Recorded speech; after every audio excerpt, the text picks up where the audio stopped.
paid. Russia's getting paid as well. They're making a lot more money. Like Iran's getting paid. Prices. Yeah, Russia. It allows Putin to jack up the prices and sell the Russian oil at an exorbitant rate, and it's going to make him a lot of money. But China also is looking at the United States alienating itself in this key region, and this allows for their sphere of influence to grow because they are a more stable negotiating or a more stable broker and superpower than the United States is. And we are literally firing off weapons that we would need against China in a war. We're not a reliable negotiating partner because Iran can't trust that the agreements that they make with the previous administration is going to be honored by the next one. It also appears like Trump has been using the ruse of negotiations to lull them into a false sense of security, repeatedly. To bomb them. Yeah. Like, I mean, that is a war on the idea of diplomacy. Yeah. And it's actually quite disheartening to me. And now the line is short-term pain for long-term gain. But the American public is not sold on the gain. That's the problem that they have. Not even close. They were in the middle of negotiations. People thought they had the best meeting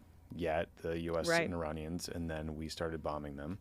Last June, during the 12-day war, the U.S. had been engaged in negotiations with the Iranians, and then the Israelis started bombing them. That we pulled out of the JCPOA. Like, we are absolutely not someone that I think the regime thinks they can do business with. In part because Donald Trump, he doesn't send out experts to cut deals for him. He sends out his dumb fuck son-in-law, Jared Kushner, who is as corrupt as corrupt can be, right? He's got billions of dollars from the Saudis, the Emiratis, the Qataris.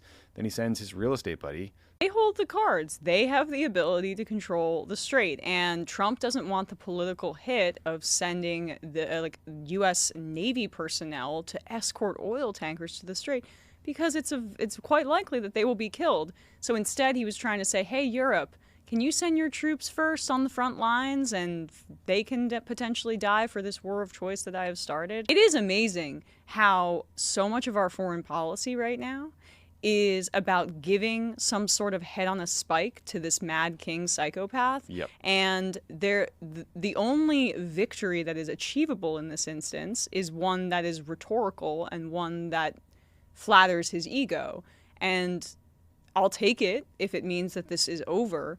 But it doesn't mean that we haven't kind of indelibly changed the American relationship with this part of the world forever. This was an incredible act of aggression, and every president before him was not dumb enough, including George W. Bush, to get involved in this war. But we've got a real winner on our hands here.